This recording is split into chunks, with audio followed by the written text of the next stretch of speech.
Muling pinakitaan ni Dwight Ramos ng kanyang solid performance ang kanyang ka-teammate sa Gilas Pilipinas na si Kai Sotto. Matapos niyang maitala ang kanyang season career high sa Japan B-League, winalis lang naman ng koponan ni Dwight Ramos na Hokkaido ang team ni Kai Sotto ng Yokohama. Sa Game 1 ng kanilang laban ay nakapagtala si Ramos ng 12 points, 9 rebounds. At second nilang laban ay nakapagtala naman si Ramos ng 25 points habang 10 points lang si Kai Sotto.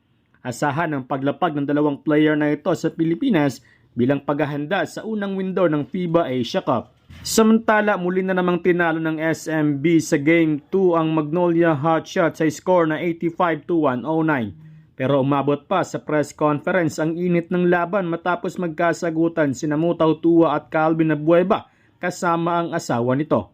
Pero inamin ni Abueva na maling-mali ang ginawa ng kanyang asawa. Pero tila ba hinamon pa ni Abueva si Mutaw Tua ng suntukan. Pinigilan naman ni Leo Austria at Terence Romeo si Abueva. Naging anak ko, and then, what the fuck is smiling you? Tinong niya ako, nag-smile ba ako sa'yo? Sino kayo para i-smile ko yan? Ha? Sino yun? Ha? Tapos nandiyan yung mga anak ko, nagkaganon siya?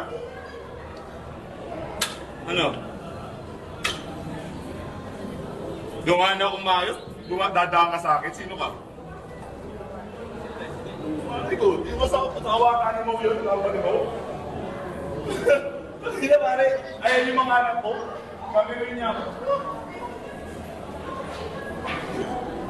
Okay.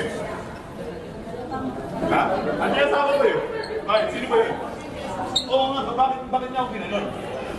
Yung tanong ko, hinihintay ko asawa ko, tapos Hindi na, like tayo mga wife, hindi natin pwedeng bastusin yung mga asawa na kahit sino player, diba? Parang sa game lang. Pero pag dumaan yung player, you have to respect the player pa rin. Inismayan mo daw siya? Ang ina ko, sino ba? Diba? Asan na siya? Where is she? Oh. Hindi! Mali yung ginagawa niya. Diba? Tama ba yun? Tama ba yun? Ako Tama ba yung yun? mag-away ako sa court. Pero pag dumaan sa amin yung si Jess, kasama yung anak ko eh. Ano nang mali doon? Kasama ko yung anak ko. Diba? Kasama ko yung anak ko eh. Pero sa akin nila niya. Ano man yung mali sino doon? wife kinukuha? Why do you have to be like that? Mo! Ano yung asawa mo mo ba? Ay, gusto mo sapahan tayo mo? Ugly ass!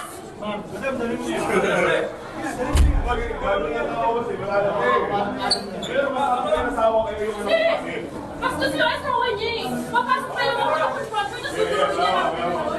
Wala tayong magagawa niya. Dapat i-ride yung asawa niya dito. Kaya po, sa tao ko yan ako